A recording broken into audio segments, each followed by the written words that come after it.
से पहले बात कर रहे थे कि वाना बी कल्चर जो कि बहुत ज़्यादा आ चुका है और हम अपनी असल पहचान से हम बहुत ज़्यादा दूर हो चुके हैं। इसी की वजह से शायद क्या बेचैनी और बेसुकूनी क्या इस वजह से है हमारे अंदर, या किस वजह से है हमारी सोसाइटी में, हमारी यंग जनरेशन में, हमारे बच्चों में एंजाइटी, स्ट्रेस, या शुरू से ही थी ये? मुझे याद है हमारा बचपन तो बड़ा सादा था, बड़ा मासूम था। अभी के जो बच्चे हैं उनमें भी आपको स्ट्रेस, एंजाइटी, हर शख्स एक दौड़ में लगा हुआ है। इसकी क्या वजह है? एक तो गैजेट्स इसकी बहुत बड़ी वजह, ओवर यूजेज ऑफ गैजेट्स। इस पे scientific researches and Ted talks and गोरे इस पे बहुत ज़्यादा बात कर रहे हैं। दे हैव रियलाइज कि जनरेशन हमारी तबाह हो रही है क्योंकि सेल्फ सेंटर्डनेस आ रही है और फिर एंग्जाइटी आ रही है, नोटिफिकेशन इतनी आती है, हर वक्त बंदा खोया हुआ है उस दुनिया में, 9 इंच की दुनिया में। पुराने लोग बाहर सोते थे, आसमान को देखते थे, एंजॉय करते थे नेचर को। एक तो इस वजह से एंग्जाइटी और एसीडी, नेचर के करीब रहते थे, नेचर के करीब रहते थे, उस वर्ल्ड ऑर्डर जो रियल वर्ल्ड ऑर्डर है उसके करीब थे, जो साहिल भाई अक्सर बात करते हैं, ऑक्सीटोसिन ज्यादा ले रहे थे डोपामीन से। अब मसला ये है कि हर वक्त उसमें डूबे हुए हैं।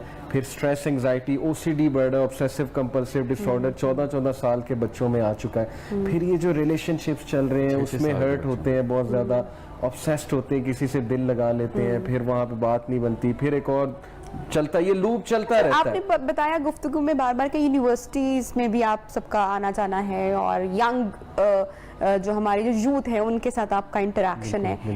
कैसी है हमारी अभी की यूथ, कैसा इंटरेक्शन है आपका उनके साथ, और क्या उनको देख के आपको लगता है? टू बी ऑनेस्ट मेरा तो बहुत पॉजिटिव व्यू है यूथ के बारे में कि उनको बताने वाला कोई नहीं है। वो मार्जिनल मैन है। मार्जिनल मैन होता है बीच का बंदा, स्टक है। एक तरफ से बहुत लिबरलिज्म देख रहे हैं, घर आते हैं तो कंजर्वेटिव माहौल देखते हैं, अपने बुजुर्गों से इंटरेक्ट करते हैं, कंफ्यूज हैं बेचारे। दूसरा ये कि जाहिर है कि कॉम्पिटिटिवनेस इतनी है कि कल्चर ऐसा बन चुका है कि पीछे से प्रेशर बहुत आता है फैमिली का, कज़न से कंपेयर किया जाता है वगैरह वगैरह। उनके मसाइल बहुत हैं बेचारों, लेकिन खैर बहुत ज़्यादा है। बताने वाले बनो, गाइड बनने वाले बनो, मेंटोर बनो, उनके गाइड करो तो करते हैं माशाल्लाह। तो मैं तो पॉजिटिव हूँ हमारी यूनिवर्सिटी की यूथ के बारे में कि माशाल्लाह अच्छे बच्चे हैं। थोड़ा सा मिसगाइड हो गए हैं, डायरेक्शन नहीं है, वो सॉल्व हो सकता है। I am positive about it. Sahid, do you agree with that कि एनर्जी है उसमें लेकिन गाइडेंस की जरूरत है? I have gone through couple of tours of all universities nationwide now. तो मुझे तो उम्मीद नहीं है, मैं स्कूल जाना शुरू या आई थिंक हमारे अम्मी अब्बा ने जो तबाही मचानी थी वो पीक पे आई है इस दफ़ा। तो हमारे वालिदैन फिर माइल्डली डेवस्टेटेड थे, हमने तो डिस्ट्रक्शन किए पूरे। सो जो इस वक्त स्कूल में बच्चे हैं, सबसे बड़ी गलती क्या हुई इस जो प्रीवियस जनरेशन है, या कहाँ गलत हो गए? देखें, पानी के गुब्बारों से खिलाएंगे तो फिर ये तो मामला तो होंगे।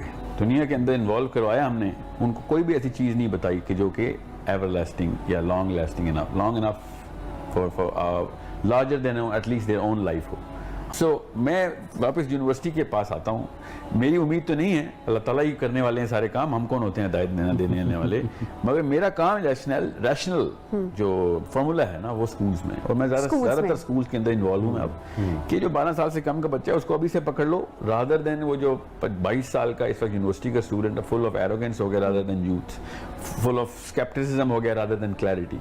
वो घर से जो, और ये जो पाकिस्तान को इसको ना शैंडलियर डिसऑर्डर कहते हैं। शैंडलियर डिसऑर्डर होता है कि इतने सारे बल्ब हैं और हर एक से लाइट आ रही है, कैसे पता चलेगा कौन सा सही है? कोई मुसलमान भी होना चाहता है तो पता चलता है कि 35 तो फिरके हैं, कौन सा वाला है, और प्रूव कर देते हैं कि नहीं ये वाला काफिर है।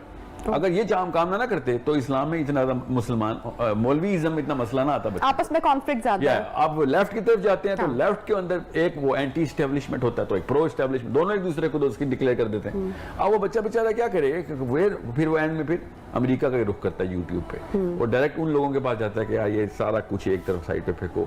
At least what they talking about is has enchantment in it, it's not attraction, it's enchantment, जिसका वो इसका वो दिल दादा हुआ।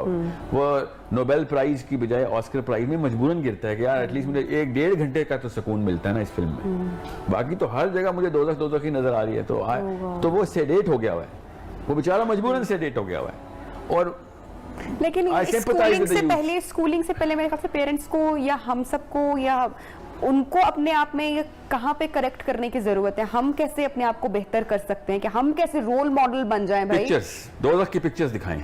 जन्नत की पिक्चर्स, दोज़ख की पिक्चर्स दिखाएंगे, डरा के। दोनों काम करके, जन्नत की भी दोज़ख की भी। देखें, ये तो कोई मुसलमान है ही नहीं जो कहता कि मरने के बाद कुछ नहीं होगा। ठीक है, अगर तो है तो उसको तो इजाजत है अपने बच्चे खराब करे बच्चे दुनिया में, बल्कि वो बनाए बिल गेट्स, बनाए उसको बिजनेसमैन। मगर एक बंदे को अगर हल्की सी भी सेंस आ गई ना कि नहीं यार ये सब कुछ ना कुछ तो मामला है, बाद में कुछ ना कुछ होना है, ऐसे नहीं आगे इधर, इससे करेक्शन होगी।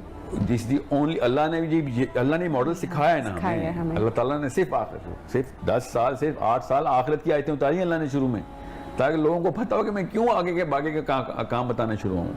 आयशा कहती हैं कि 8 साल सिर्फ आखिरत की आयतें आती हैं ताकि क्यों का कॉन्सेप्ट क्लियर हो जाए। उसके बाद 1 सेकंड में शराब की आयत आई, अगले सेकंड में शराब खत्म, 1 सेकंड में हदूद लगी, सब के सब हदूद, क्योंकि पता चल गया था कि क्यों है। हमें असल में ये जो मालिक यौमुद्दीन है ना, जहाँ से कुरान शुरू हुआ है, वो जैसे कहते हैं लो रेजोल्यूशन में चला गया।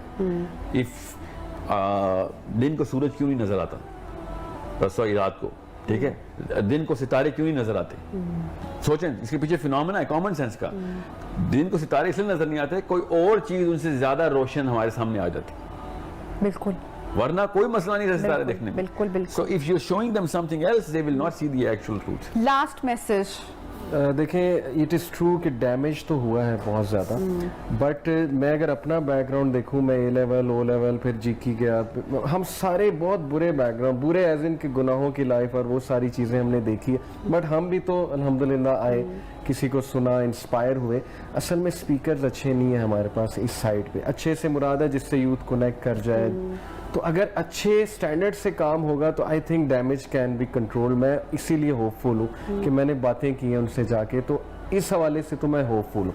बाकी लास्ट मैसेज मेरा बस ये है कि सुकून की जो आपने बात की ना, हमारी लाइफ से सुकून जा रहा है। तो देखें, बहुत सिंपल है कि अला बिज़िक्रिल्लाह तत्मइन्नुल कुलूब, जितना रेलेवेंट इस्लाम आज के दौर में है ना, एक एक बंदा एक्सेप्ट करेगा इसको। मसाइल इतने बढ़ चुके हैं, जबरदस्ती या किसी तरह भी उन्हें इस तरफ आना पड़ेगा, और आ रहे हैं डेफिनेटली। सर, लास्ट कमेंट और लास्ट मैसेज शॉर्टली।